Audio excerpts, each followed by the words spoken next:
Oh, ano pang tinatanga-tanga mo dyan? Bihisan mo na yan. Baka naman pag nasahan mo pa. Hindi po, tay. Mabuti naman. Akong nakauna dyan kay Isabela, kaya sa akin lang siya. Naintindihan mo? Opo, tay. Siya nga pala, Banjo.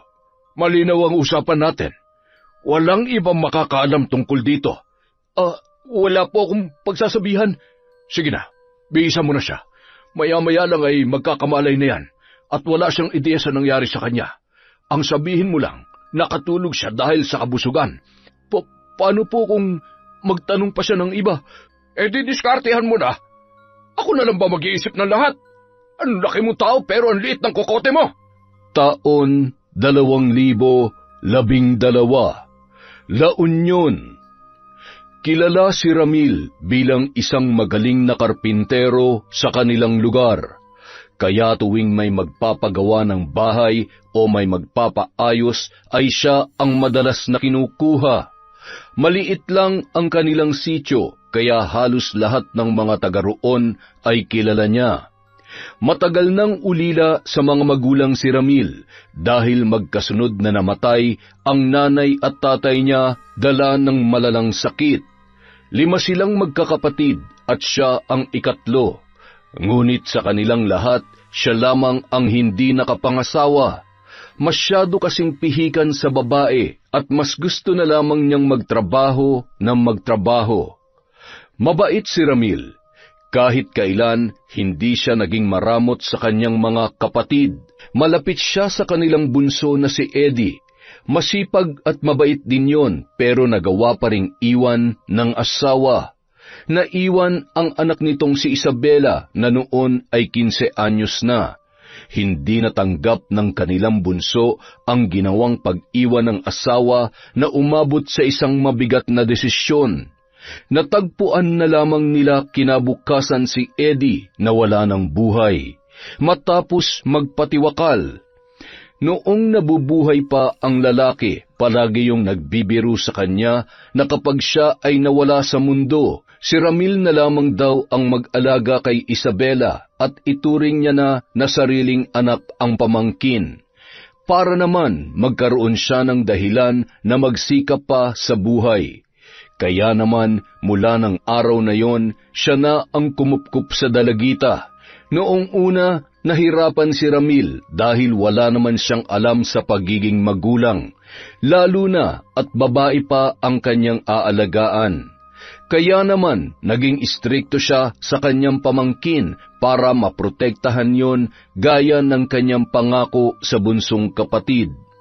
Masunurin si Isabela at iginagalang lahat ng mga desisyon ni Ramil, kaya kalaunan hindi na siya nahirapan pa. May pagkamahiyain at mahinhin lamang ang pamangkin niyang yon. Anak na ang turing niya sa dalagita. Ibinuhos niya ang pagmamahal ng isang ama para hindi nito maramdaman ang kawalan ng magulang. Pagtungtong ni Isabela sa kolehiyo, mas lalo niyang hinigpitan ang dalaga.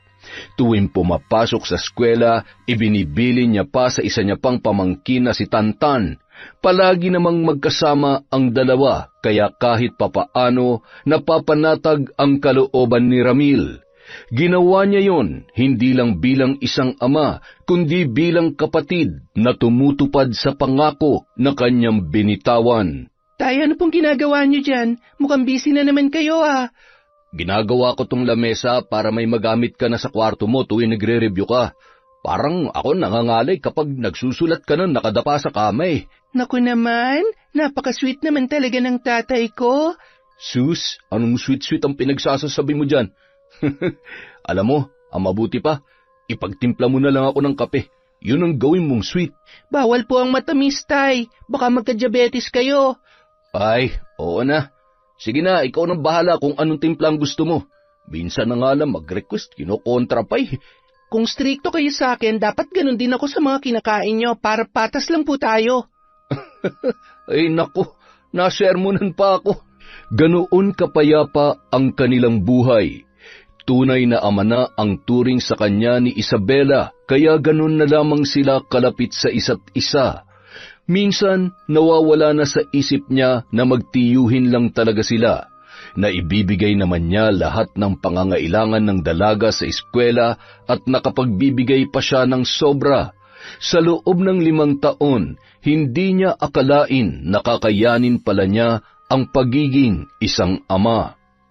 Ngunit minsan nagkakaroon din sila ni Isabela ng hindi pagkakaunawaan, lalo na kung hindi niya yon pinapayagang lumabas kasama ang mga kaibigan. Marami kasing tambay na madalas nambabastos sa mga kababaihan sa kanilang lugar, kaya ayaw niyang payagang umalis tuwing gabi ang kanyang pamangkin. Kaya lamang madalas din niyong nauuwi sa malalang tampuhan. Anak, hindi mo man lang ba ako sasabayang maghapunan? Busog pa po ako. Paano ka naman mabubusog wala ka pa namang kinakain? Wala po akong gana. Ay, ito naman no. Alam ko nagtatampo ka pa rin sa akin dahil hindi kita pinayagang pumunta ron sa sayawan. Matutulog na po ako, Tay. Ay, gusto mo ba talagang makipagsayaw? Nasabi ko na po yan sa inyo kanina pero hindi nyo nga po ako pinayagan, di ba?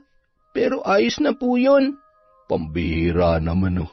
Matutulog ka talaga na may sama ng loob sa tatay mo? Hindi naman po sa ganun, Tay. O siya, huwag ka na magtampo. Magbihis ka na. Pero huwag yung masyadong maiksi at halos maubarang ka na, ha? Talaga po, Tay? Oo nga. Gusto mo ba magbago pang isip ko? Tay naman eh. Biro lang. Sige na. Hihintayin kita sa labas. Sasamahan na lang kita ron nang hindi naman ako mamatay sa pag-aalala sa'yo. Thank you, Tay. The best ka talaga. Sus, the best lang naman ako kapag pinapayagan kita eh. Pero kapag hindi, halos isumpa mo na ako bilang ama mo. Tampo ka lang, Tay, kaya ganyan. Sige na po, tama na drama natin. Magbibihis na ako. Baka mamaya magbago pang isip nyo eh. Sinamahan ni Ramil si Isabela sa sayawan. Hinayaan niyang mag-enjoy ang dalaga pero binantayan niya yon ng mabuti at hindi hinayaang malapitan ng kung sino-sino lang na lalaki. Kahit 20 anyos na ang kanyang itinuturing na anak, ay hindi pa rin yon nararanasan na magkanobyo. May usapan kasi sila na magtatapos muna ng kolehiyo ang dalaga bago makikipagrelasyon at wala naman silang naging problema. Kaya lamang isang araw na puno ng pag-aalala si Ramil nang umuwi si Isabela na inaapoy ng lagnat at puro pantal pa ang buong katawan. Dahil malayo sa ospital ang kanilang bahay, nagpatawag na lamang siya ng kakilalang manggagamot. Kaya lamang wala yun doon ng kanyang puntahan. Hanggang sa inirekomenda sa kanya ng kumpare niya ang isang albularyo. Kaagad niyang pinuntahan ang naturang albularyo. Ibinilin muna niya kay Tantan si Isabela para mapuntahan ang manggagamot na nasa kabilang sityo lamang. Nagpakilala yon bilang si Emong na mas kilala bilang Ka-Emong. Isinama niya ang matanda sa bahay nila para agad na matingnan ang kanyang pamangkin. Kumusta po siya? Medyo bumaba na ang lagnat niya. Ipainom mo na lang itong herbal na ibibigay ko sa iyo. Bukas, mawawala na mga pantal niya sa katawan. Ano po bang nangyari sa kanya? Napaglaruan siya ng duwende kaya siya inapoy ng lagnat. Bantayan mo na lamang na mabuti at ibigay ang mga kailangan niya. Ay, teka, may ibibigay ako para sa pamangkin mo. Kwintas? Oo, palagi mo yang ipasuot sa kanya. Ang amoy ng herbal na nasa loob ng telang yan ang magiging proteksyon niya sa kahit na anong elemento. Panlaban din yan sa mga sakit o karamdaman. Kapag lagi niyang suot ang kwintas na yan, hindi na mauulit pa ang ganitong pangyayari. Naku, maraming salamat po, Ka-Emong. Mabuti na lang po at inirekomenda kayo sa akin ng kumpare ko. Hindi ko kasi alam ang gagawin kapag nagkakasakit si Isabela ng ganyan eh. Napakalayo pa naman ang ospital dito. Basta kapag kailangan niyo ng tulong, alam mo na kung saan ako pupuntahan. Sige po, Ka-Emong. Siya nga po pala. Tanggapin niyo po itong maliit na halagang ibibigay ko. Kahit pambigas niyo lang po. Ay, nako, wag na. Hindi ako tumatanggap ng bayad. Tungkulin ko na pagalingin ang mga may sakit at tulungan ang mga nangangailangan dahil yun ang bilin sa akin ng Panginoon. Kaya sa iyo na yan, gamitin mo para sa inyo ng pamangkin mo. Walang bayad ang panggagamot ko. Naku, salamat po ulit ka, Emong. Hindi lang po pala kayo magaling na albularyo. Napakabuti niyo rin po pala. Huwag mo na akong masyadong purihin at baka lumaki ang ulo ko niyan. O siya, kailangan ko nang umuwi. Yung bilin ko, ha? Huwag mong kalilimutan. Siguruhin mong may susuot niya ang kwintas. Mahalaga yan sa kanya.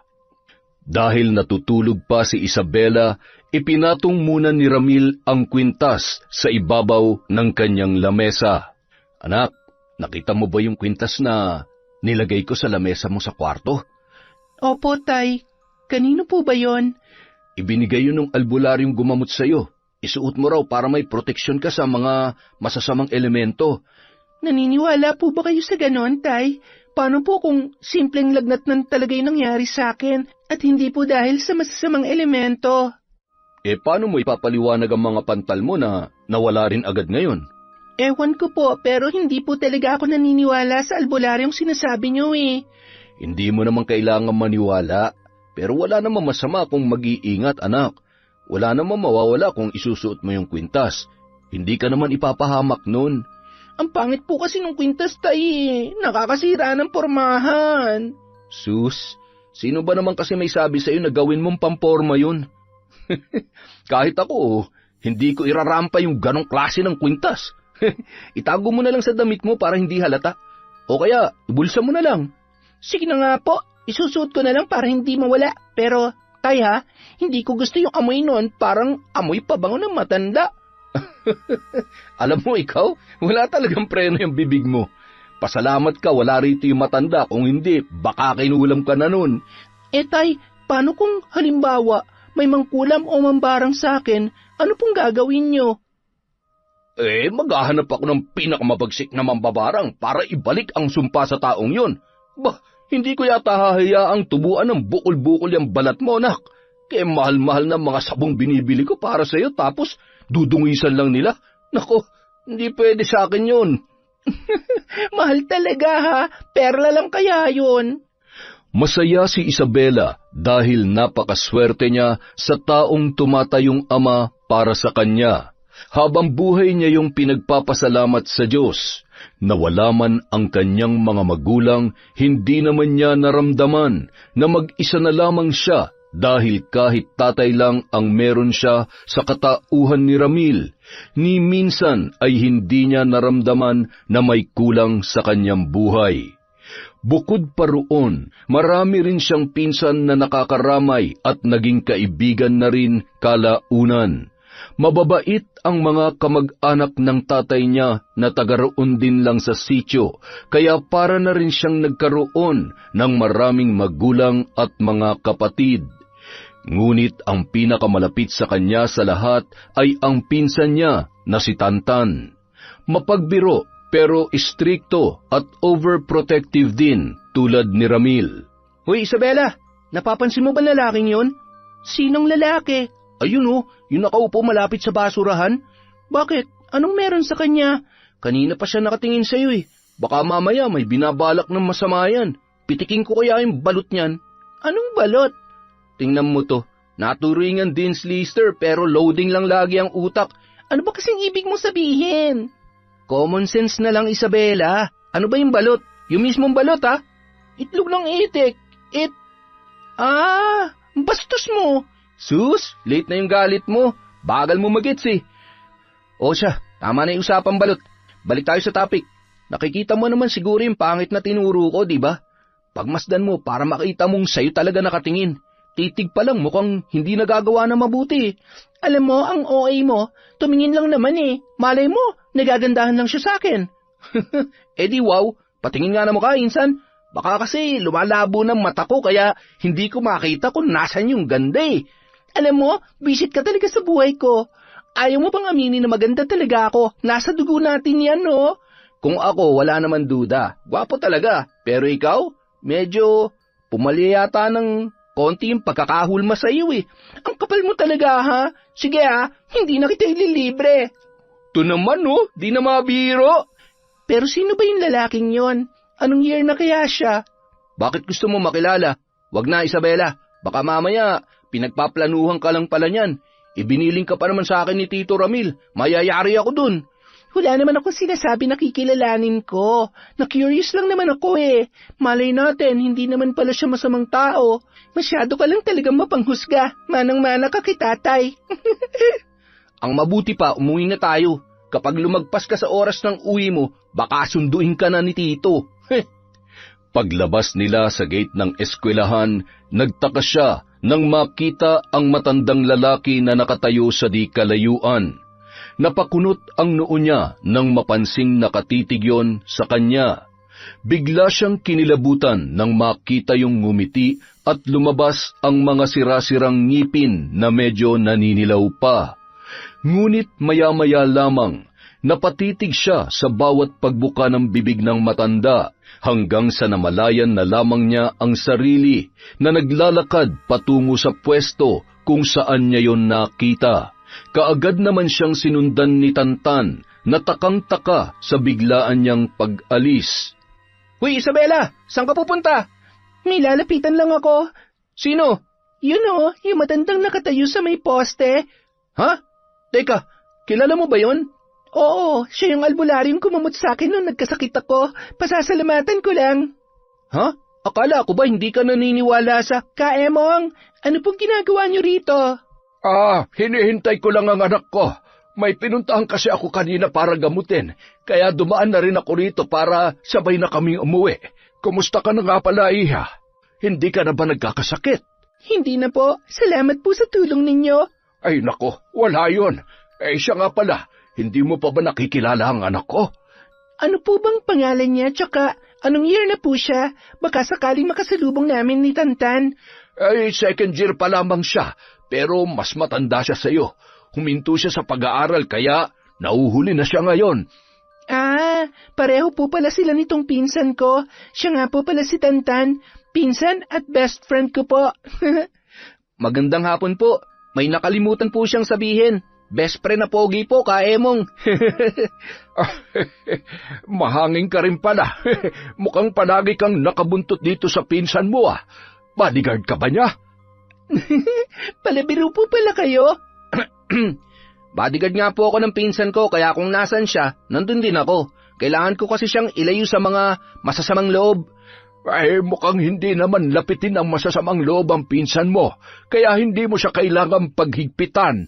Mawalang galang na po ha, pero si Tito Ramil po ang may karapatan sa bagay na yan. Desisyon niya kung paghihigpitan niya sa Isabela o hindi, dahil siya naman ang tumatayong ama. Pero ako, poprotektahan ko siya kahit hindi sabihin ng tiyuhin ko. Ay, ganun ba?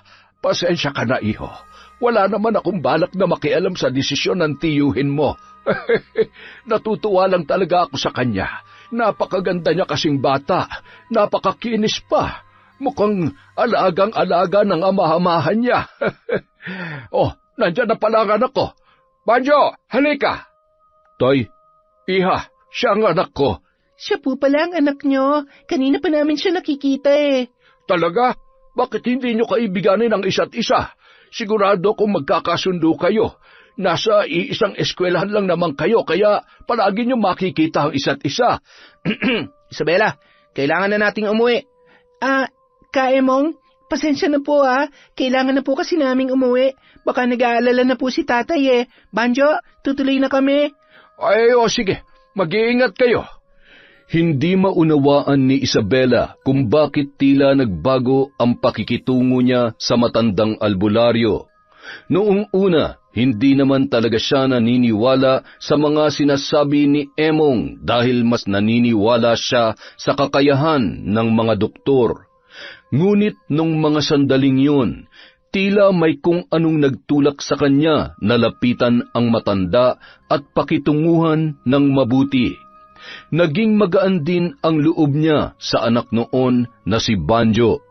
Hindi ko gusto ang lalaking yon. Magiging sagabal siya sa plano natin, Banjo. Mukhang mahirapan tayo sa kanya, Tay. Mahigpit magbantay eh. Kaya nga galingan mo. Kaibiganin mo kung kinakailangan para mailayo mo kay Isabela.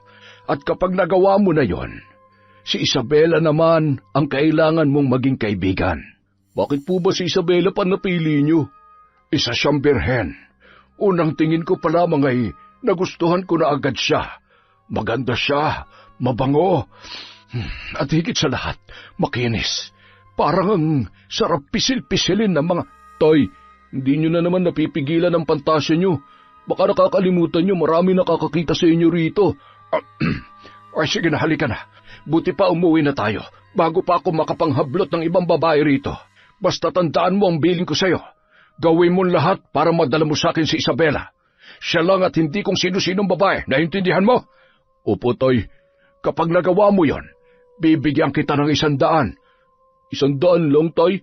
Marami po kaming babayaran sa... Matanda ka na, Banjo. Kung tutuusin, kaya mo na magbanat ng buto. Nakikita mo namang matanda na ako tapos sa akin mo pa iaasa ang lahat. Kung tinatanggap niyo lang sana ang mga ibinabayad sa inyo, may panggasto sana tayo. Kino-question mo ba ang desisyon ko? Hindi naman po sa ganun, Tay. Kung wala kang magandang sasabihin, itika mo na lang yung bibig mo para hindi ako nabubwisit sa'yo. Napabuntong hininga na lamang si Banjo sa inasal ng kanyang ama. Noon pa man, hindi niya na nararamdaman ang malasakit at pagmamahal ni Emong bilang kanyang tatay. Sa loob ng maraming taon, mas itinuring pa siyang utusan ng sariling ama kesa ituring na anak. Ngunit imbis na magreklamo, nakuntento na lamang siya sa kaya nitong gawin para sa kanya. Noon pa man, problema na ni Banjo ang pagiging mahilig ni Emong sa mga babae. Gusto nun ang magaganda at mga halos kaedad niya lamang para gawing parausan. Walang ibang nakakaalam ng gawaing yon ng matanda kung hindi siya lamang.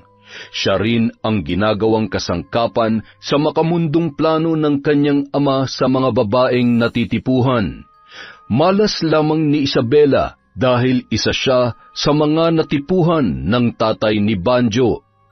Samantala, hanggang sa makauwi ay lukot pa rin ang muka ni Tantan dahil sa naging pakikitungo sa kanya ng matandang albularyo.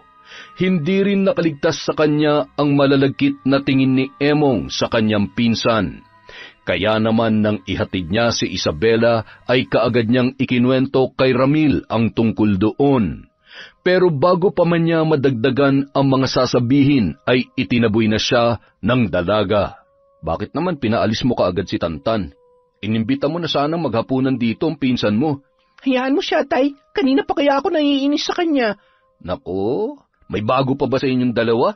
Kulang na nga lang magsuntukan kayo ng pinsan mong yun eh. Sa isang linggo yata, walang araw na hindi kayo nag-aaway.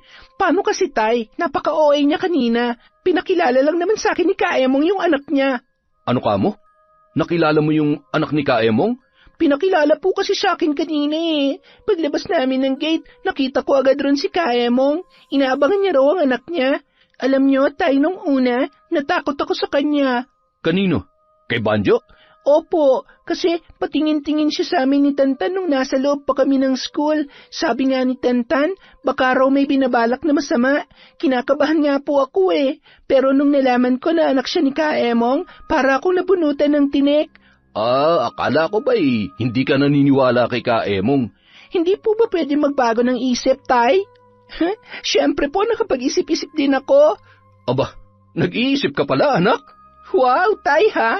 Nakaka-offend naman po para sa isang scholar na consistent dean's lister. Aba't nakuha pang magyabang. Pero maganda yan, anak.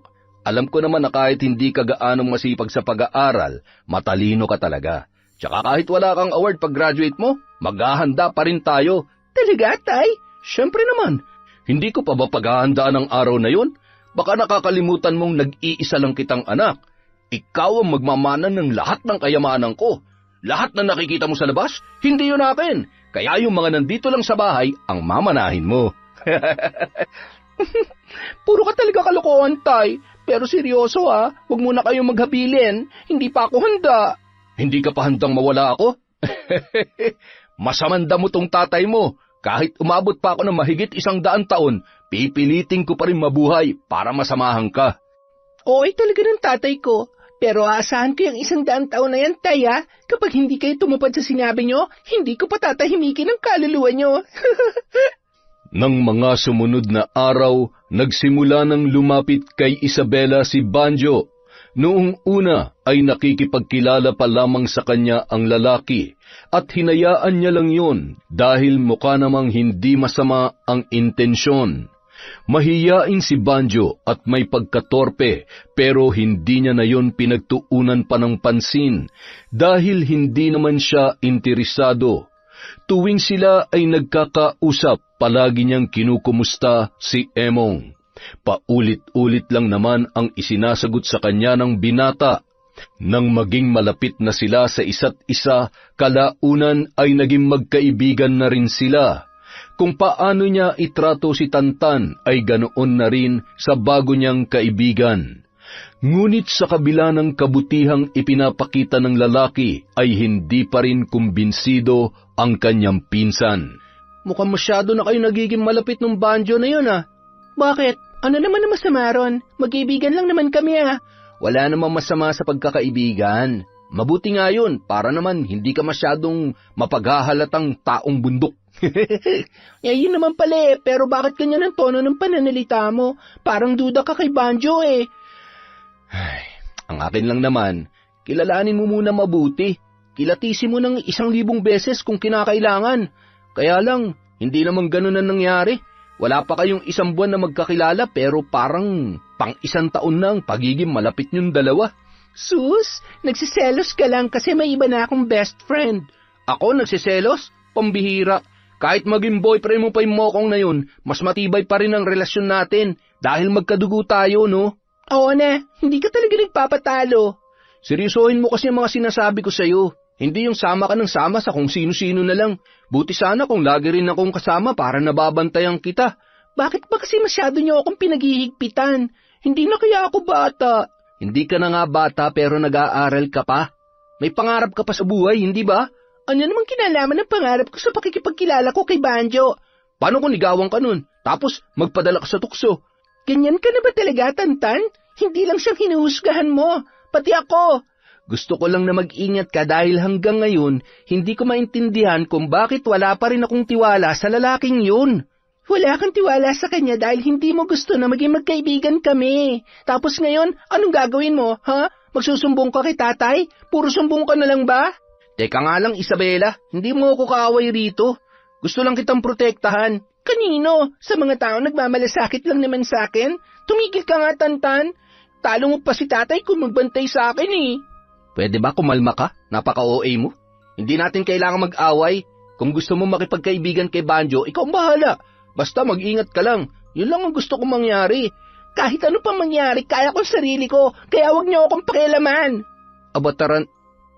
Dahil sa mga sinabing yon ni Isabela, nagpasya si Tantan na kausapin ang tiyuhing si Ramil para ipaalam ang nangyayari sa kanyang pinsan. Yun kasi ang unang beses na sumagot ng ganun si Isabela, kaya hindi niya mapigilan ang sariling mabahala sa inaakto ng dalaga. Tito, may kailangan po kayong malaman tungkol kay Isabela. Ano yon? May ginawa ba siyang kalokohan? Hindi ko na po kasi siya maintindihan ngayon Pinapaalalahanan ko lang naman siya sa pagiging malapit niya kay Banjo. Wala pa silang 1 buwan magkakilala pero tiwalang-tiwala na po kaagad siya. Lalaki pa rin po yun, Tito, kaya nag-aalala ko. Kaso, ayun, nagalit na agad sa akin. Hindi na nga po ako kinausap kanina kaya hindi rin po kami sabay umuwi. Ibig sabihin, palagi na silang magkasama nung Banjong yon? Ganun na nga, Tito. Sabi ko nga sa kanya, hindi naman masama makipagkaibigan pero hindi lang talaga maganda ang kutob ko dun sa Banjo na yun. Parang may tinatagong ewan Ganito na lang. Baka kasi masyado nang nasasakal si Isabela sa ginagawa natin, kaya hayaan na muna natin siya makipagkaibigan, kung yun ang gusto niya. Pero pakibantayan mo pa rin, ha? Kahit wag mo na siyang pagsabihan. Ay, pasensya ka na, Tantan, kung ikaw pang napagbibilinan ko. Wala kasi akong kilala sa ibang kaibigan niya, tsaka kayong dalawa lang naman ang pinakamalapit sa isa't isa. Wala naman pong problema sa akin yun, Tito. Gusto ko rin po talagang protektahan si Isabela dahil siya ang pinakamalapit na pinsan sa akin. Kulang na nga lang po, magkapalit na kami na mukha nun Kaya baka hindi ko kayanin kapag may nangyaring masama sa kanya dahil lang napabayaan ko siya. Ngunit lingid sa kaalaman ng magtiyuhin, Kahit anong higpit na pagbabantay ang kanilang gawin, nagagawan ni Isabela ng paraan ang pagtakas para sumama kay Banjo. Tila tuluyan na siyang nadala ng kabutihang ipinapakita sa kanya ng lalaki, kaya lahat ng sinasabi nito ay sinusunod niya. Hanggang sa umabot na ang dalaga sa puntong lumiliban na sa klase para lamang malaya silang makapamasyal ng lalaking yun. Wala siyang kaalam-alam sa nagbabantang panganib sa kanyang buhay dahil sa taong pinili niyang pakisamahan. Isang araw, akala ni Isabela mamamasyal lamang sila ni Banjo kaya lumiban siya sa isang subject na panghapon. Sumakay sila sa tricycle at huminto sa isang kanto. Walang dumaraang sasakyan doon dahil may pagkaliblib ang lugar. Nagtaka siya nang makita ang mga nagtataasang damo sa magkabilang panig ng makitid na kalsada na kanilang lalakaran. Saan ba tayo pupunta, Banjo? Mukhang malayo ang lalakarin natin, ah. Sa bahay namin, gusto ko raw kasi makita ni tatay. Birthday niya ngayon eh. Talaga? Bakit di mo agad sinabi kanina? Nakabili man lang sana ako ng kahit na ano para sa kanya. Ayos lang naman kahit wala kang dala. Ikaw lang naman ang gusto niya. Ha? Ang ibig kong sabihin, natutuwa siya sa'yo. Madalas kasi kitang ikwento sa kanya, kaya ayun, sabi niya, isama raw kita sa birthday niya. Magluluto raw siya ng pansit at biko. Naku, paborito ko pa naman yon. Pwede ba ako mag-take out? Joke lang. Kahit joke pa yan, pwedeng-pwede. Hindi ba nakakahiya sa tatay mo? Bakit ka naman mahihiya, siya nga ang nag-imbita sa'yo? Parang napaka-espesyal ko naman para imbitahan ng tatay mo. Wala ba kayong mga bisita? Wala, tayong tatlo lang ang magse-celebrate. Bilisan mo na maglakad, malapit na tayo. Okay, sinabi mo eh. Ilang sandali pa, sumapit na sila sa isang maliit na bahay na napapalibutan ng mga nagtataasang puno. Nag-iisa lamang ang bahay na yun doon at magubat ang paligid. Sa unang tingin, aakalain mong walang nakatira doon. Kinakalawang na ang bubong at mukhang bibigay na rin ang dingding ng bahay. Sa hindi malamang dahilan, tila nakaramdam ng pag-aalinlangan ang dalaga. Banjo, dito ba talaga kayo nakatira? Oo, bakit? Parang nakakatakot naman dito sa inyo. Wala man lang kayong kapitbahay kahit isa. Tapos tingnan mo yung paligid ng bahay nyo, puro mga puno at mga damo. Baka mamaya bigla na lang may lumabas na ahas dito, ha? O kaya baka may mga engkanto nang nagmamasid sa atin ngayon. Baka nakakalimutan mong albularyong tatay ko. Engkanto mismo matatakot sa kanya. Kaya halika na, naghihintay si tatay sa loob. Sige. Tay, nandito na po si Isabela. Oh, Isabela, iha. Mabuti naman at nakarating ka. Birthday niyo raw po eh. Naku, tay, ayaw na ayaw pa naman yan sumama kanina. Nag-alangan pa nung makita ang mansyon natin. Natakot yata. Uy, ano ka ba? Bakit mo sinabi yon? Nakakahiya naman sa tatay mo. Happy birthday nga po pala ka, Emong. Ay, maraming salamat, iha. Halika, pasok ka. Nakahanda na mga pagkain niluto ko para sa inyo. Sa pagpasok sa loob ng bahay, kaagad na natakam si Isabela sa mga pagkaing sumalubong sa kanya. Sumandok ang matanda ng pagkain saka iniabot kay Isabela. Lahat ng putahe ay mayroon sa plato niyang si Emong pa mismo ang kumuha. Dahil sa mabangong amoy ng pansit ay walang pag-aalinlangang nilantakan yon ng dalaga. Nagkwentuhan sila ni Emong habang kumakain. Kahit hindi naman siya ang may kaarawan, ay siya ang pinagsisilbihan ng matanda. Samantalang si Banjo naman, hindi na sumabay sa kanila sa pagkain at nagpaalam na may gagawin muna sa labas. Pero hindi na yun bumalik kahit naubos na ni Isabela ang kanyang pagkain. Akmang kukuha na siya ng inumin nang bigla na lamang siyang nakaramdam ng pagkahilo. Napakapit siya sa mesa para hindi tuluyang mawalan ng balanse. Ilang sandali pa, unti-unti nang lumabo ang kanyang paningin. Ang huling sumagi sa kanyang alaala ay ang pagsalo ng mga braso ni Emong sa kanya bago pa man siya mabuwal sa sahig.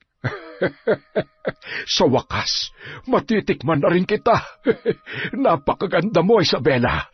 Hindi ako nagkamali ng pagpili sa'yo. Para kang isang anghel sa paningin ko. Hindi na ako makapaghintay.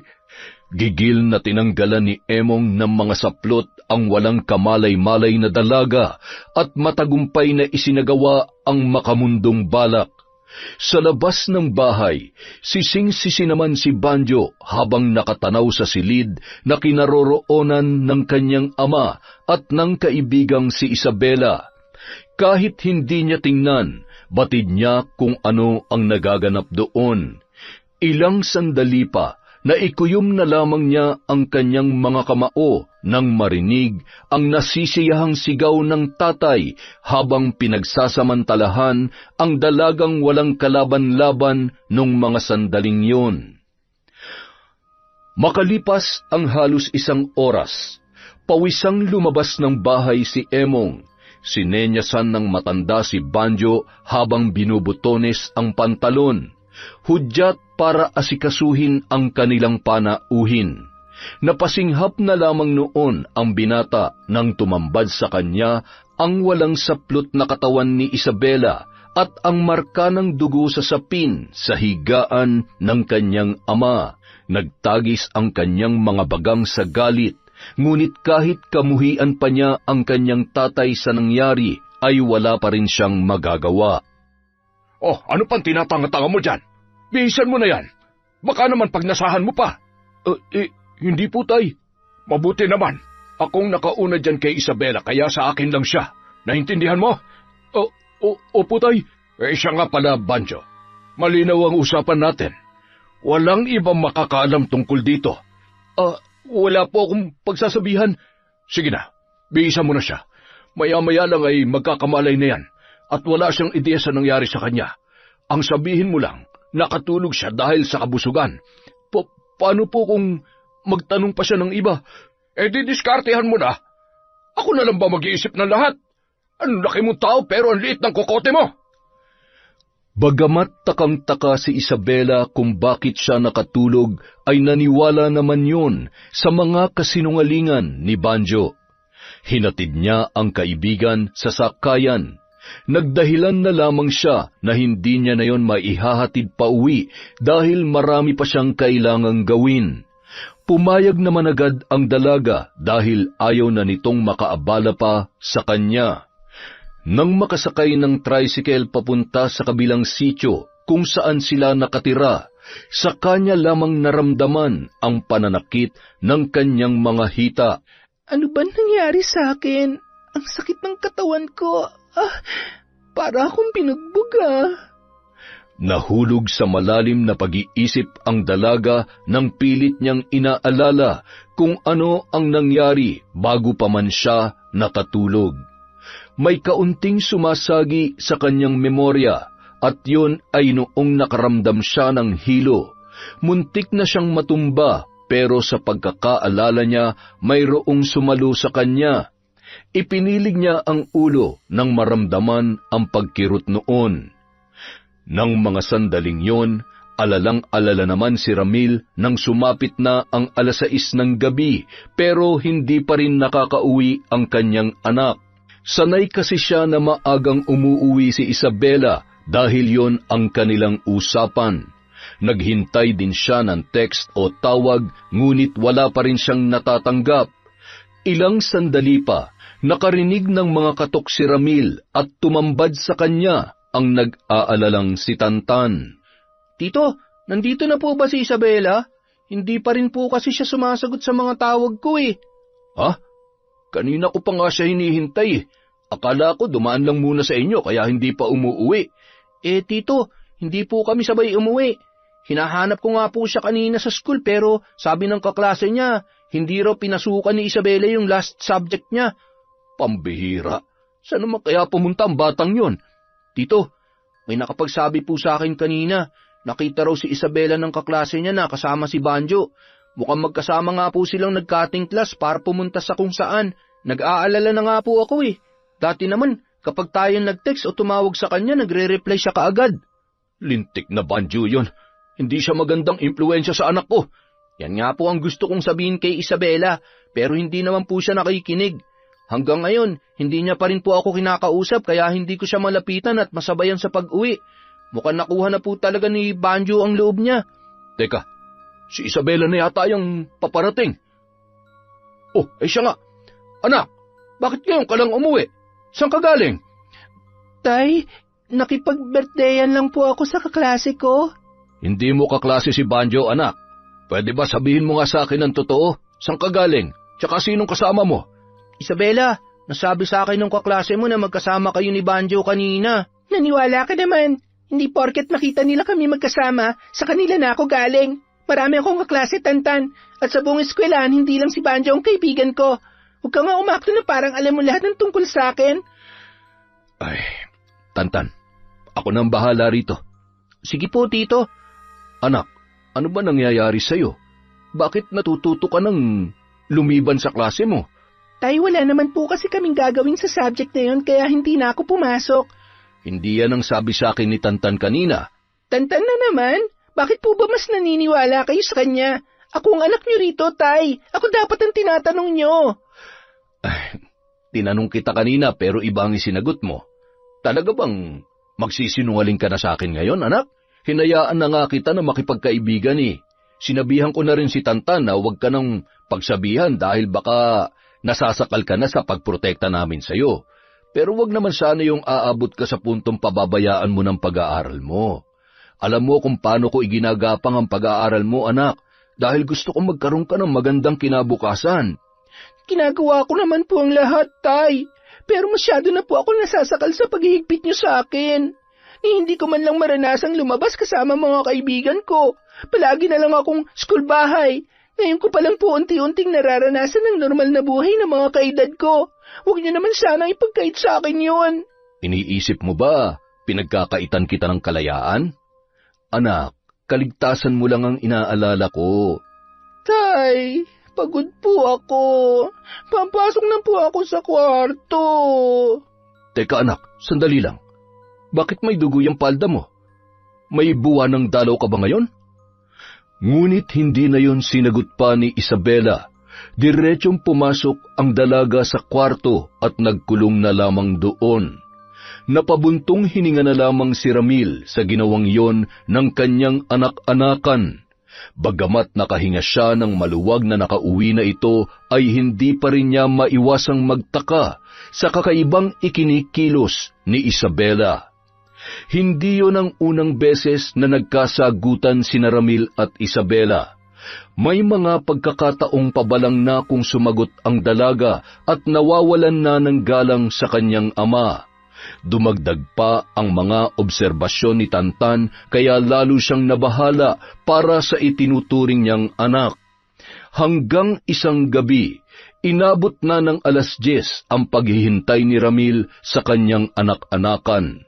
Nang dumating yun, napansin niya ang tila panghihina at pananamlay ng dalaga. Isabela, anak, saan ka galing? Bakit ginabi ka na naman ng uwi? Hindi ko alam. Ano? Paanong hindi mo alam? Hindi ko nga po alam, Tay. Bakit bang kulit niyo? Anak, nag-aalala na ako sa iyo. Hindi ka naman ganyan dati. At yung oras ng uwi mo, hindi na talaga tama yan. Paano kung mapahama ka sa labas? Ni hindi ka man lang nagte-text o tumatawag. Kapag inulit mo pa yan, baka mamatay na lang ako sa pag-aalala sa iyo.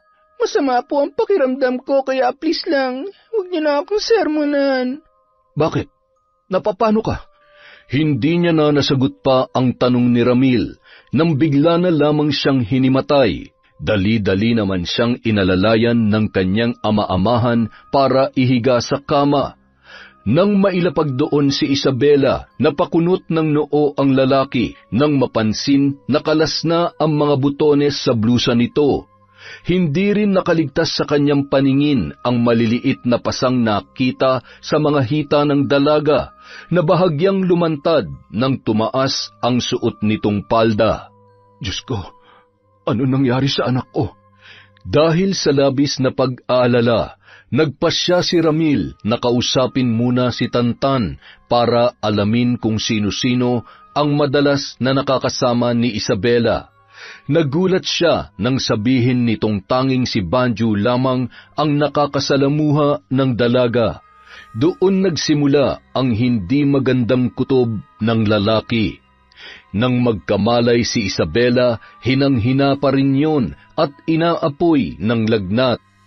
Dahil sa labis na pag-aalala ay nagpasya na siyang dalhin sa doktor ang dalaga para makasiguro. Niresetahan naman ng gamot ang kanyang pamangkin at siniguro niyang maiinom lahat ng yon sa tamang oras. Gaya ng madalas niyang ginagawa, inalagaan niya yon at hindi hinayaang mas lumala pa ang karamdaman. Hindi na rin muna niya binanggit ang mga hindi nila pagkakaunawaan para hindi na madagdagan pa ang sama ng loob noon sa kanya. Habang binabantayan ni Ramil ang dalaga, napansin niya ang kwintas na suot nito na bigay pa ni Emong. Dala ng kuryosidad, hinubad niya yun sa dalaga at matamang pinagmasdan ang telang nagsisilbing palawit noon. Bakit parang kakaibang amoy nito? Amoy bulaklak. Teka, pangontra ba talaga to? Kung totoong pangontra tong kwintas, bakit nagkasakit pa rin si Isabela? Mukhang niloloko lang kami na matandang yun ah. Dala ng pagtataka, hindi niya na muna yun ipinasuot sa dalaga. Kung totoo mang pangontra ang ibinigay ni Emong sa kanyang pamangkin, malalaman niya yun kapag dumating na ang kapatid na si Lucio na naninirahan sa Capiz.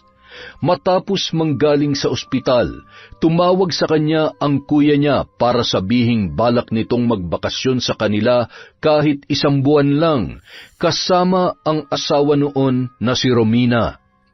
Binata pa lamang sila, mahilig ng mangolekta ng mga halamang gamot si Lucio, hanggang sa unti-unting natuto sa panggagamot. Marahil impluwensya yon ng napangasawa nito na isang albularyo na marunong din sa kulam at barang. Saka na lamang niya patitingnan ang kwintas na yun kapag nakaharap niya na ang kanyang kapatid. Samantala, nang bumuti ang pakiramdam ni Isabela, nakabalik na rin siya sa mga klaseng hindi niya napasukan ng ilang araw. Batid niya na pinag-uusapan na siya ng kanyang mga kaklase dahil sa madalas niyang pagsama kay Banjo, ngunit ang hindi niya maintindihan ay kung bakit niya nga ba yun ginagawa. May mga pagkakataong naiisip niya na hindi siya dapat sumasama sa lalaking yon, pero tila nagkukusa ang kanyang katawan na magpatangay na lamang sa anumang sabihin ng binata. Gaya nung hapon na maaga silang nakauwi dahil may sakit ang kanilang instruktor para sa huling subject. Paglabas niya ng classroom ay naghihintay na kaagad sa kanya si Banjo. Isabela, ano, tara uli? Saan? Sa bahay namin. Hinahanap ka ni tatay. Ha? Bakit naman ako hahanapin ng tatay mo? Teka, bakit parang takang-taka ka pa? Di ba lagi naman tayong pumupunta sa bahay? Oo nga, pero kailangan bang lagi akong pumunta sa inyo? Sorry, pero hindi ako pwede ngayon eh. Alanganin ng oras, magagalit na naman si tatay sa akin. Pero sabi mo, gusto mo na maging malaya sa kanya, di ba? Ha? Alam mo, hindi ko alam kung ano yung mga pinagsasasabi mo. Diyan ka na nga. Gulong-gulo noon si Banjo sa naging pakikitungo sa kanya ni Isabela. Ilang araw lang silang hindi nagkita ay tila nagbago na ang kanyang kaibigan. Ngunit sa kabila ng hindi pagsama ng dalaga ay lihim niya yung ikinatuwa. Ipinatatawag na naman kasi yon ng kanyang tatay dahil sa pangangailangan nito. Labag sa kalooban ni Banjo ang ginagawa ng sarili niyang ama, lalo na't alam niya kung gaano kabuti si Isabela at ang ama ng kanyang kaibigan. Pero kung hindi naman niya susundin ang utos ng kanyang tatay, makakaranas na naman siya ng matinding pagpapahirap. Malayo pa sa bahay si Banjo, ngunit ramdam niya na ang pangangatog ng kanyang mga tuhod habang naglalakad. Nang ilang hakbang na lamang ang layo niya sa bahay, natanaw na niya si Emong na sabik na nag-aabang sa may pintuan. Ngunit nang makita ng matanda na nag-iisa lamang siyang dumating, kaagad na nalukot ang muka nito. Oh, bakit hindi mo kasama si Isabela? Nasaan siya? Ayaw pong sumama, tay. Paano kayo sumama? Hindi ko po alam, tay. Nagtataka nga siya kung bakit niyo siya hinahanap eh. Eh di sana pinilit mo. Ayaw niyang magpapilit, tay. Magagalit daw ang tatay niya. Imposible. Alam mo, ikaw, nagsisinungaling ka lang eh. Siguro may gusto ka sa babaeng yon, oh. Kaya inilalayo mo siya sa akin. Hindi po yan totoo, tay. Kung gusto niyo, kayo pa mismo ang kumausap sa kanya. Teka nga, suot pa ba niya yung kwintas? Aling kwintas, tay? Bobo, tinatanong mo pa? Yung kwintas na ibinigay ko sa kanya nung ginamot ko siya. Wala naman po ako nakitang kwintas na suot-suot niya kanina, tay. Nalintikan na, kaya naman pala eh. Teka, ibigay mo to sa kanya bukas. Sabihin mo isuot niya ang kwintas para magkaroon siya ng proteksyon. Kapag hindi niya tinanggap, gawan mo ng paraan na mapunta sa kanya ang kwintas at siguruhin mong maaamoy niya nakalagay sa pulang tela. Naintindihan mo? Dahil sa kanyang narinig, muling nagngit-ngit ang kalooban ni Banjo. Ayaw niya nang gawin yon dahil mapapahamak na naman ang kanyang kaibigan. Ngunit mas nanaig sa kanya ang takot sa maaaring gawin ni Mang Emong. Noong huling beses kasi na sumuway siya sa kanyang ama, buong maghapon siyang ibiniting patiwarik, habang pinagagapangan ng mga higad ang kanyang katawan.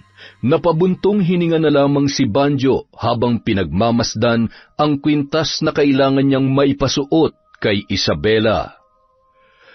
Kinabukasan, sinadya niyang abangan ang dalaga sa gate ng eskwelahan.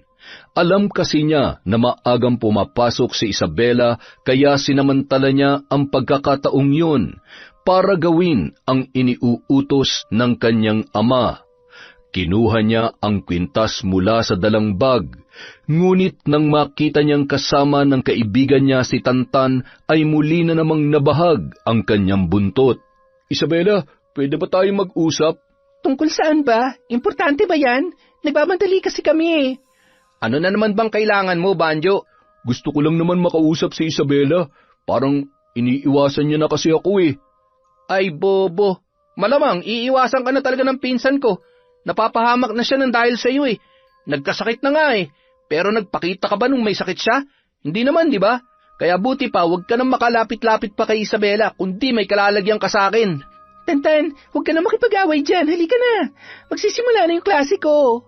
Dahil bigong maibigay ang kwintas kay Isabela, nagdalawang isip nang umuwi si Banjo sa takot na maparusahan muli ng kanyang ama. Ngunit dahil wala naman siyang mapagpipilian, napilitan na lamang siyang umuwi para sabihin ang totoo. Nang makarating sa bahay, hindi nga siya nagkamali ng iniisip. Nang gabing yun, iginapos siya ni Emong sa isang may kalakihang puno at sinabihang mananatili siya roon sa loob ng 2 araw. Walang pagkain, walang inumin. Kinabukasan, nagtaka naman si Tantan nang hindi na silayan sa eskwelahan ang makulit na kaibigan ni Isabela. Himala hindi nagpakita yung manliligaw mong makulit. Anong manliligaw? Magkaibigan lang kami ni Banjo. Tsaka hindi pa kami ganun ka-close para magpaligaw ako sa kanya. Wow! Ikaw ba talaga yan? Bakit parang gulat na gulat ka sa mga sinasabi ko nitong nakaraan? Naninibago lang kasi ako sa iyo eh. Nung nakaraan lang, grabe kung ipagtanggol mo si Banjo. Sinabihan mo pa si Tito na gusto mong makatikim ng kalayaan. Sinabi ko yon? Oo, bakit? Di mo ba naaalala? Huwag mong sabihin nagka-demensya ka na. Uy, wala akong maalala na sinabi ko yan kay tatay ha. Tsaka, ano ka ba? Ang kapal naman ng mukha mo para pagsalitaan siya ng ganon. Hindi mo talaga naaalala? Ang alin ba? Hindi nga. Paano? Teka. Naguguluhan na talaga ako. Nitong nakaraan, bigla ka na lang umiwas kay Banjo. Parang bumalik ka sa dati. Tapos ngayon, sinasabi mo na hindi mo maalala na may nasabi kang masasakit na salita kay Tito Ramil? Gulong-gulo na talaga ako sa'yo, bayaw! Kayo nga magulo dyan eh. Kasi parang ang dami kong hindi alam. lalo na ngayon. Ang mga katanungang yon kina Isabela at Tantan ay pareho rin sa mga iniisip ni Ramil. Kaya naman nang dumating ang kapatid na si Lucio ay kaagad niyang itinanong ang tungkol sa kwintas. Kuya, may gusto sana akong itanong sa'yo. May nagbigay kasi sa amin nitong kwintas. Ang sabi, proteksyon daw. Pero nitong nakaraan parang may nag-iba kay Isabela eh. Kaya para bang ang sama ng kutob ko? Patingin nga ako. Eto, herbal daw ang laman ng pulang tela na yan. Teka, bubuksan ko lang ha. Pambihira. Hindi naman herbal ito eh. Bulaklak ito ng kawayan, Ramil. At hindi ito ginagamit na proteksyon sa mga masasamang elemento. Kung ganun, para saan yan, kuya? Para sa gayuma. Kung sino man na nagbigay ng kwintas na ito, iisa lang ang hangarin niya, ang makuha ang babaeng pagbibigyan niya ng kwintas. Ano? Totoo ba yan, kuya? Oo. Bakit naman kita lolokohin? Pambihira ka naman, oo. Totoo ang sinasabi ko. Kung ganun, ginagayuman ng emong na yun si Isabela? Posible, Ramil. Hanggat suot niya ang kwintas na yan, kayang-kaya siyang kontrolin ng taong gumagayuma sa kanya. Teka, ano bang napapansin mo sa kanya nitong mga nakaraang araw? Yun na nga ang naging problema namin, kuya. Napadalas kasi ang pagsagot-sagot niya at lagi niyang dinidepensahan yung kaibigan niyang Banjo ang pangalan. Sino naman si Banjo? Anak yun ng albularyo, ipinakilala raw sa kanya. Delikado ang anak mo, Ramil. Mukhang ginagamit lamang ang Banjo na yon para madaling makalapit sa anak mo ang sinasabi mong albularyo. Abay, hindi maganda ang kutob ko rito. Teka, anong oras na ba? Bakit wala pa si Isabela? Nagsimula ng kabahan si Ramil nang hindi na naman nakauwi sa tamang oras ang kanyang anak-anakan. Sinubukan niyang tawagan ng dalaga, ngunit napagtanto niyang hindi pala yun nagdala ng cellphone. Ilang sandali pa, humahangos na dumating si Tantan. Tito! Tito! Oh, Tantan, ano nangyari? Bakit may pasayang mukha mo? Napaaway po ako, Tito. Si Banjo po ang gumawa nito sa akin. Si Isabela po, kailangan niyo po siyang puntahan. Bakit? Ano nangyari sa anak ko? Nasaan siya? Kasama po ni Kaemong. Anak nang, sinasabi ko na nga ba, may masama talagang ginagawa ang hayop na yun sa anak ko. Tito, tara na po. Kailangan na natin silang puntahan. Baka kung ano nang ginagawa sa kanya na matandang yon. Nagmamadaling pumunta sa kabilang sityo sina Ramil at Tantan sa pagbabaka sakaling maililigtas pa si Isabela. Ngunit pagdating doon, naabutan nila ang dalagang halos mapunit na ang suot na uniforme. Nakahigayon sa katre habang nakatitig sa kawalan, nawari na manhid na lamang sa pinagdaanan. Hinanap ni Ramil si Emong. Hinalughog nila ang buong bahay, ngunit mukhang tumakas na ang matanda, kasama ang anak nitong si Banjo.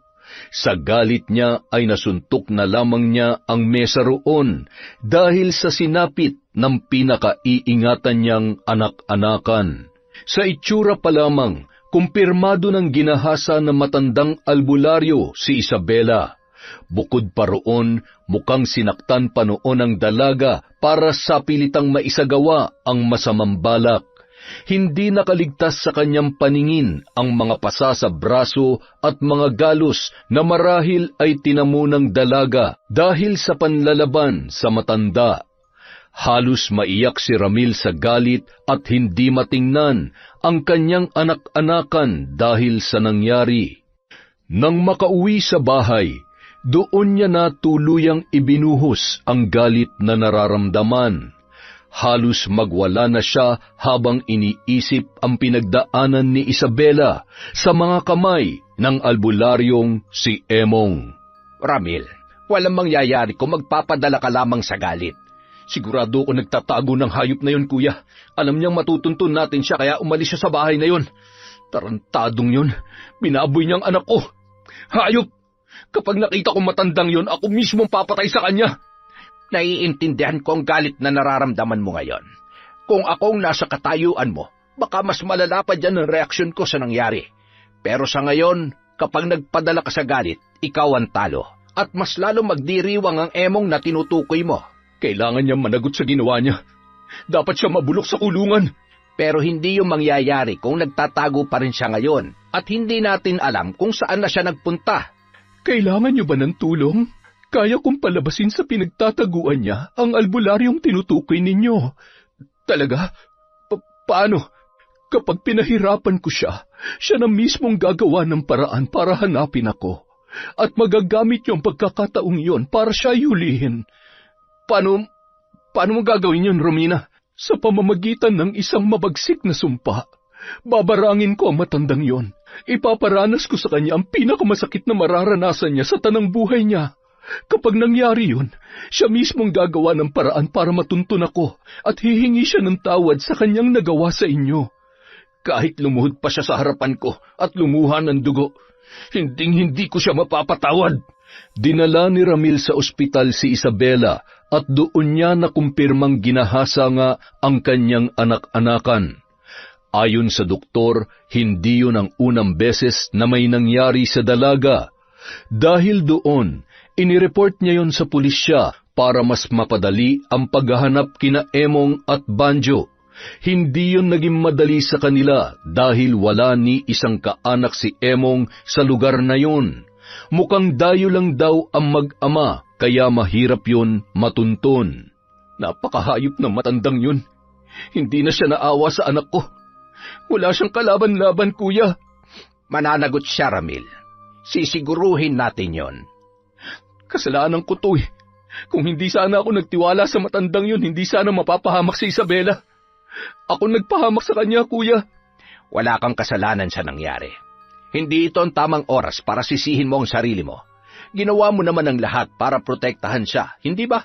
Ngayon, magagawa mo namang ipaghiganti ang nangyari sa kanya kung titibayan mo lamang ang loob mo.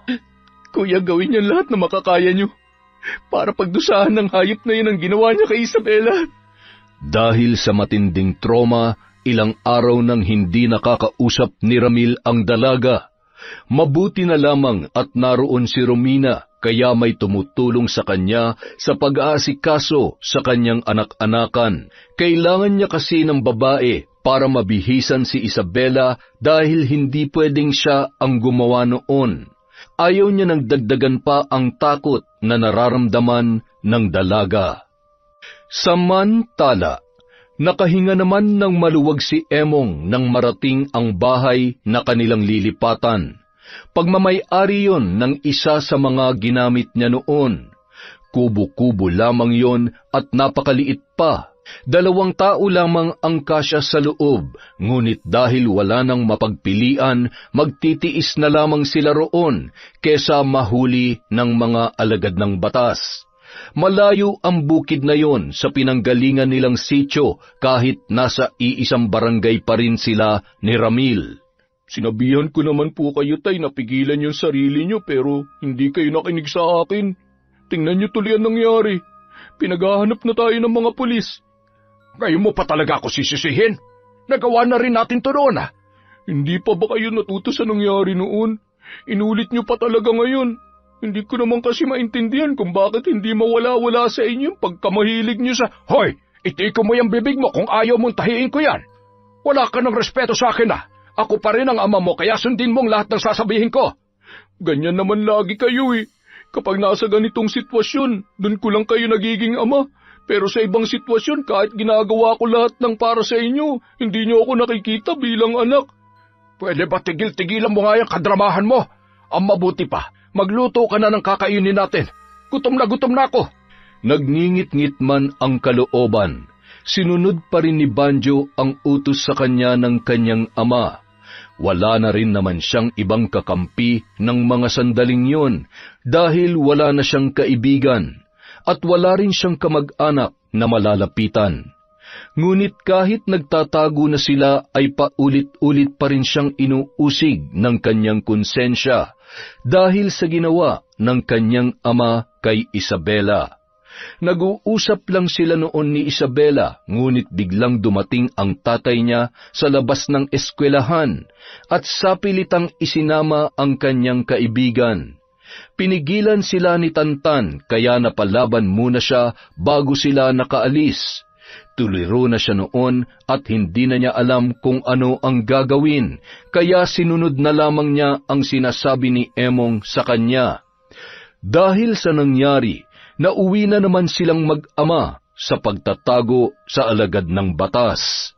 Kung nagawang magtago ni na Emong at Banjo, hindi naman nagbago ang desisyon ni Ramil na makipagtulungan sa panganay na kapatid at sa asawa nitong si Romina para sa planong pahirapan ang sadistang albularyo.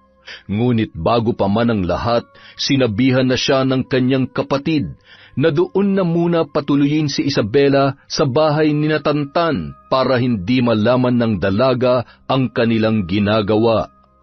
Pagsapit ng 6:00 ng gabi, sinimulan na ni Romina ang ritual. Nasaksihan ni Ramil kung paano pinakawalan ng hipag niya ang mga insektong laman ng isang garapon. Sabay-sabay na pumunta ang mga yon sa iginuhit na imahe ng isang lalaki habang patuloy sa pag-usal ng mga banyagang salita. Wala mang naiintindihan sa mga naririnig ay alam niyang hindi biro ang ginagawa ng kanyang mga kasama. Nang matapos ang ritual, kaagad siyang kinausap ng kanyang Kuya Lucio. Magsisimula na ang pagpapahirap sa kanya ngayong gabi.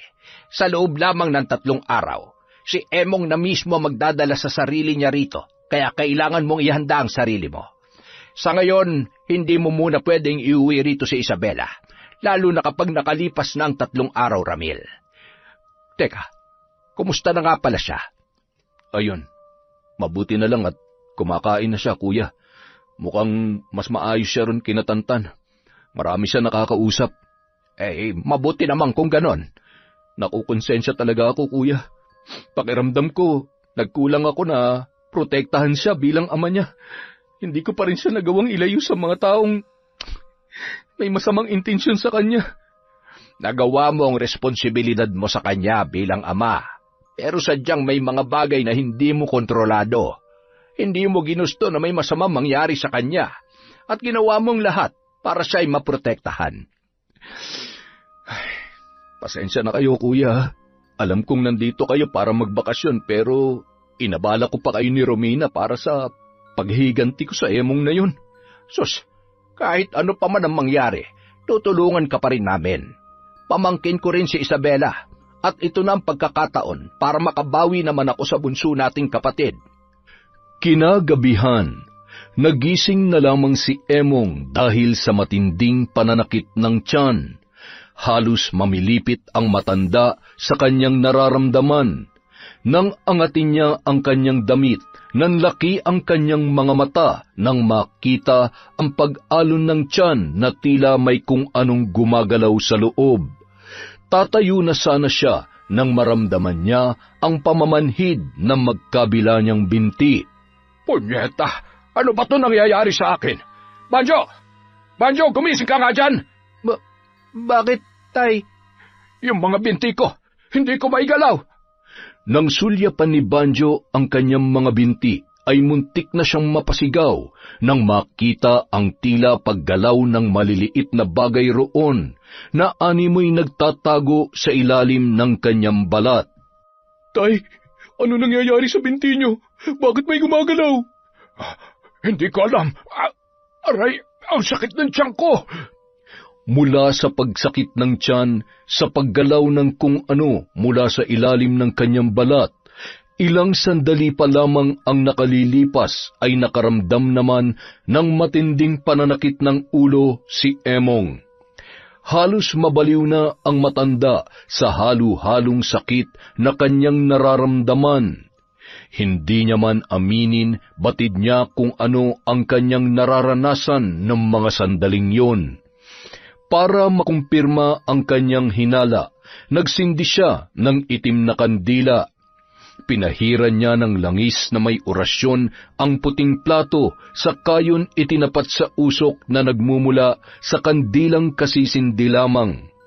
Maya-maya pa, nanlaki ang kanyang mga mata nang makita roon ang nabuong imahe ng 2 tao. 2 tao ang bumabarang sa kanya. Dahil sa kalagayan, hindi magawang tulungan ni Emong ang kanyang sarili. Hindi siya pinatulog ng sakit na kanyang nararamdaman. Magdamag niyang tiniis ang pagkirot ng kanyang ulo at ang pakiramdam na tila pinupunit ang kanyang laman. Sa kagustuhang matakasan ng kirot, kahit pansamantala lamang, ininom niya ang isang herbal na pareho sa ginamit niya sa kinain ni Isabela nung unang beses niyang ginalaw ang dalaga. Ito na lang ang paraan para matakasan ko ang pagpapahirap nila sa akin kahit sandali lang. Matapos lagukin ang tubig na pinatakan niya ng herbal, ay sa kanya lamang naramdaman ang unti-unting pagdidilim ng kanyang paningin. Makalipas ang 3 araw, lalo pang lumala ang sakit na nararanasan ni Emong.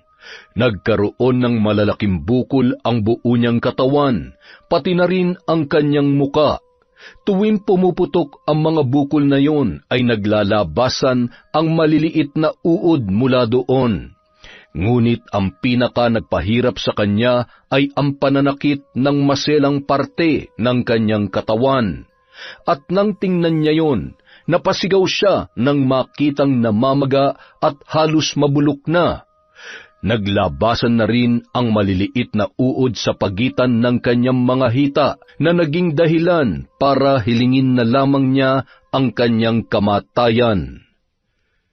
Kinagabihan, ginising ni Emong ang anak na si Banjo nang hindi na matiis ang hirap na kanyang pinagdaraanan. Banjo! Banjo, gising! Tay, bakit? May sumasakit na naman ba sa inyo? Hindi ko na kaya. Hirap na ako sa kalagayan ko. Ano po bang pwede kong gawin, Tay? Kung gusto nyo, maghahanap ako ng albularyong titingin sa inyo. Hindi. Maghanap ka ng masasakyan tricycle ngayon din. Oh, saan po tayo pupunta? Sa taong gumagawa nito sa akin. Po?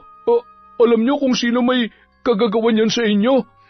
Baka nakakalimutan mong isa rin akong albularyo. Aray ko! Kung ganoon, wala po bang paraan para pagalingin yung sarili nyo? Masyadong malakas ang kapangyarihan ng mambabarang na gumagawa nito sa akin. Kapag nilabanan ko yon, maaari kong ikamatay. Dahil sa mga narinig, sinunod na lamang ni Emong ang mga sinabi ng kanyang ama. Naghanap siya ng tricycle na namamasada pa nung mga oras na yun at nagpahatid sa sitio kung saan nakatira sina Isabela. Hindi na siya naggulat nang malamang doon din sila pupunta.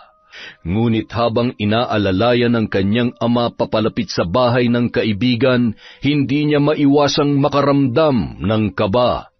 Nandito na sila. Tayo na sa labas. Dala ng matinding sakit na nararamdaman, kusa nang bumigay ang mga tuhod ni Emong. Bumagsak siya sa lupa at sumubsob doon ang sugatan niyang muka.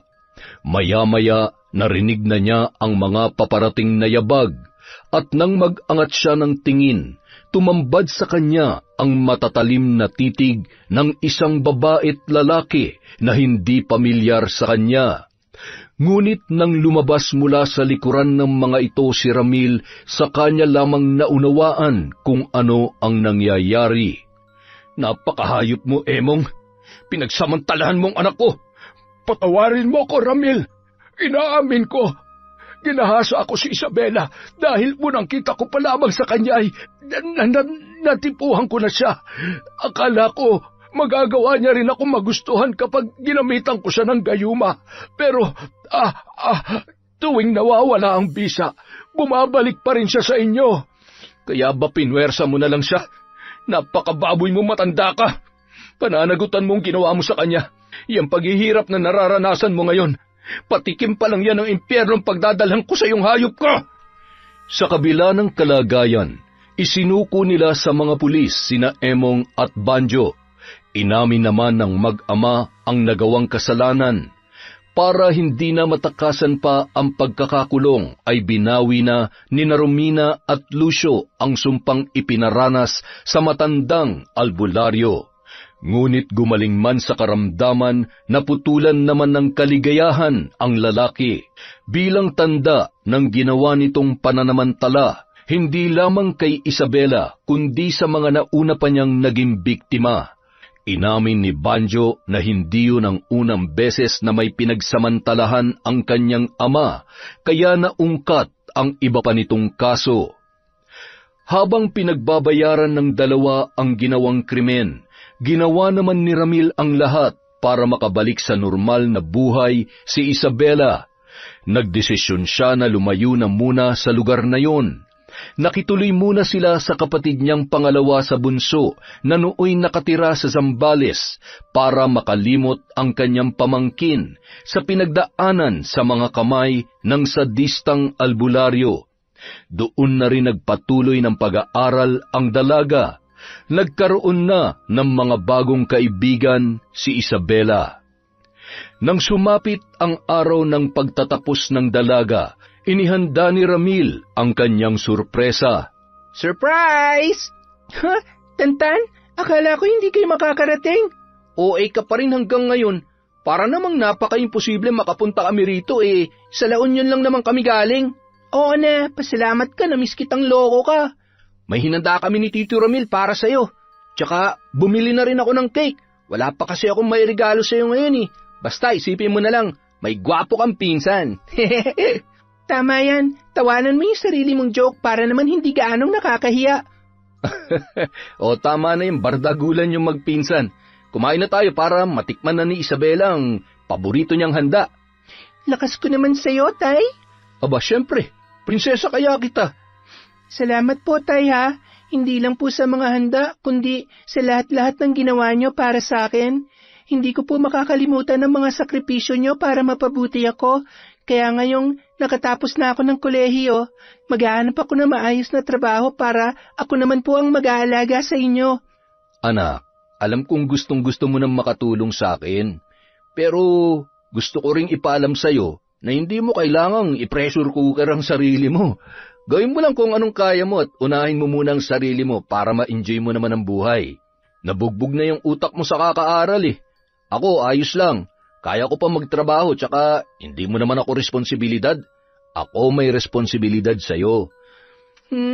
Mukhang hindi ka rin naman magpapatalo, Tay. Kaya sige na nga, responsibilidad na lang natin ang isa't isa para patas. Oo na lang, para hindi na tayo magtalong mag-ama. Kainggit naman. Sama nyo naman ako sa pamilya nyo. Sira, kasama ka naman talaga. Masaya si Ramil na sa kabila ng mga pinagdaanan ni Isabela, unti-unting nakalimot ang dalaga. Hindi na nila muli pang pinag-usapan ang tungkol sa nangyari dahil pinagbabayaran na yon nina Emong at Banjo sa bilangguan. Nagpatuloy ang pagsuporta niya sa itinuturing na anak kahit nagkaroon na rin yon ng trabaho at kumikita na ng sariling pera. Hindi nagtagal, may ipinakilala ng nobyo sa kanya si Isabela. Ngunit sa pagkakataong yon, ibinigay na niya ang buong tiwala sa dalaga. Hindi na siya nakialam pa at tinanggap na lamang ang lalaking napupusuan nito. Makalipas ang 3 taon, nagpasya ng magpakasal si Isabela at ang kanyang nobyo. Kusa namang ibinigay ni Ramil ang kanyang basbas. Ngunit kahit matatanda na at kaya ng magdesisyon para sa sariling buhay, hindi pa rin niya iniwanan ang kanyang anak-anakan. Siniguro niyang naroon pa rin siya sa bawat ganap sa buhay ni Isabela. Dahil kahit bali-baliktarin man ang mundo o kahit ilang bagyo pa ang dumating, hindi pa rin siya mapapagod maging ama para sa kanyang anak. Yon! Ang ganda naman nun na naman. Dahil dyan, meron ulit tayong shout-out. Simulan po natin kay Noemi Garcia Pabunan.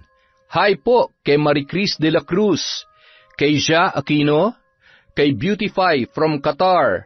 Hello po kay Dores Estander. Hi kay Ami Yong, kay Mary Ann Pesino. Hello po kay Kuya Koy, kay Lola Natividad Andres. Hi kay Marites at Benson Sumanting from Rome, Italy. Hello po kay Crisangen Tayon. Hi kay Irene de Guzman Briones sa mga mananahi ng RGW Garment. Hello din po kay Rosa Villa Vlogs from Carmen, North Cotabato. Hi kay Bebon Azucena. Hi kay Jairal J. Zapanta. Hello kay Alma Sembrano. Shout out po kay Deza Fran ng Samnil Bake Shop at sa Team Repacker from Emily Paran. Hi po kay Rowena Kaikong. Shout out sa mga taga-Masbate from Joy Ancahas. Hi kay Norsen TV from Saudi Arabia. Hi po kay Diana Henova. Kay Sherlyn Gumansing. Shout out kay Myla Dumalag. Sa Non at Buwag family from WWNF. Hi po kay Lucita Reyes. Shout out kay Beato Perlas from Santa Cruz, Marinduque. Hi kay Maria Procora B. Cortado. Hi kay Dwayne Johan, kay Dwayne Joseph at Antonio Orpeza from Dores Estander. Hi kay Willie Galvez. Hi rin po kay Genevieve Virtusio. Shout out kay Noel Donato. Hi kay Mardy Suzuki. Hello po kay Amelie Manalang. Prayers po para sa apo ni Ma'am Maura. TVJ Rosie Hedorio. Jamie Alario from Singapore. Hi kay Kurt Mina, kay Cherry Mukbang AMSR. Hi po kay Juliet Sabeliano. Hi Saragas at Sumandal family from Noylin. Hello po kay Ami Viray.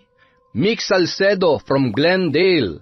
Kay Jeneline Jacobe, kay Teresa Nunez from Joe Nanaman. Hi kay Marilyn Ramos, kay Isay Diaz, Cabral family from Estela de Silva. Hi po sa mag-asawang sina Jonah Baque at Jomar Lonzaga. Hello po kay Dimple Dimple. Shout out kay Juan Makiling from Connie Cacalda. Hi kay RV Tiong, kay Eugene Pineda, Mirasol Masuher, Rowena Saladino Lim. Hello po kay Lira Luna ulit. Hi kay Jerlyn Batal, Jenaline Rodrigo, Kalampag Vlog. Mabuhay po kayo. Happy Father's Day kina Randy, Jeng, JL at Louie from Corazon, Cacalda. Hi kay Amelia Namani from Israel, kay Janine and Bricks from Malolos, Bulacan. Hello po kay Elvira Ramos, Analu Barlita, Shagala Mary, kay Jovi Somoza, Michelle Cedron. Hi po kay Miss Maura. Shout out kay Christy Gaitan, kay Lady Dam, Jennifer Sacris. Hi kay Lynette Reparado, at isang kay Fernan TV. Domeng Rojas. Hi po kay My Honey, Rachel Ignacio, Michelle from Saudi Riyadh, Gonzaga and Coronica family from Romelin Gonzaga. Hello po kay Gemaline Orongan from Misamis Oriental. Hi kay Andy Pasoke, kay Irene Canlas, Basea family ng San Dionisio Rojas, Palawan. Hello po kay Lenny Batayola, Alma Naong, Renalyn Dumayas Relyama. Hello po kay Alfreda Alona. Hello po kay Miss Kiwi Official. Shout out kay Joel Marasigan, kay Kel Rodis. Hello kay Vince, Marlon, Federizo at Flordeliza Esorio from Tanay Rizal. Hello po sa Filipino Medtech sa Princess Margaret Hospital, Bahamas from Christiane Moncada. Hi kay Connie Luz from Hong Kong. Hello po kay Lenang Sagara, kay Mariam Mangulamas. Hi kay Fernan TV, kay Angelina Ignacio. Hi po sa Grefaldia at Imperial family. Hello po kay Elizabeth Dungka. Shout out kay Henry M. Bailon, kay Sara Marco, Rena Shane at Razel. Hello po kay Eunice 2025. Hi kay Grace Kembao, kay Maria Rosalie Galendez, kay Beth Mercado. Hi po kay Maricel Delfin, kay Kiarsa, Arceli Briones, Posugak family, Oswald Andre Orogan from Sang-o. Hello po kay Jober Pangilayan. Hi kay Venus Ravas, Marilyn Ichon, Via Zone La Hardware sa Purok 4, Mahada, Kalamba from Judith Fajardo. Hi kay Jane Bautista, Ramil Fariolin, Catherine Fantinalgo, kay Merlin Lagada of Camiguin. Hi kay Manny Maniego, Lilian Ortiz, Lent TV2, hello po, kay Rosalina Bogayong, kay Linda Lumage, at syempre kay Mabel. Maraming salamat po sa walang sawang pagsuporta sa Kwentong Enteng.